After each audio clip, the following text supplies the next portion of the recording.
শুভ বিকাল সবাইকে। সবাই কেমন আছো? আজকে অনেক দিন পরে একটু ঘুরতে বেরোলাম। আজকে অফিস থেকে তাড়াতাড়ি ছুটি হয়ে গেছে ওর, তাই ভাবলাম যে দুজনে একটু ঘুরে আসি। অনেক দিন কোথাও যাওয়া হয় না।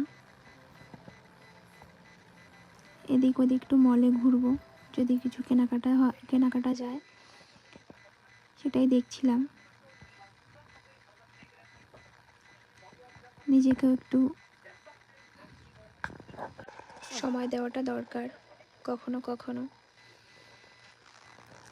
যারা অ্যাকচুয়ালি অফিসে কাজ করে তাদের বিয়ে করলে ঘোরাটা একটু খুবই কমই হয়। ঠান্ডাও পড়ে গেছে। এখানে ফুল দেখলাম অনেক। আমার ফুল দেখতে খুব ভালো লাগে আর কিনতেও খুব ভালো লাগে। আর আমি যেখানে থাকি এখানেই সব থেকে ফুলের দাম একটু কম। তো দেখছিলাম কোনটা কোনটা নেওয়া যায়। ও তো আমায় বলছিল তুমি এটা নাও ওটা নাও। এখানে একটা গোলাপ ফুলের দাম 150 টাকা। জাপানিসে গোলাপ ফুলকে বাড়া বলে এরা। তো সেগুলোই দেখছিলাম কোনটা কোনটা নেওয়া যায়। একটা ফুলের দাম 1800 টাকা। একটা ঘাস পাতা, এই ফুলটা ভাটি ফুল না কি ফুল বলে আমাদের দেশে পাওয়া যায়, ফুলটার মতন লাগছিল। একটার দাম 700 টাকা।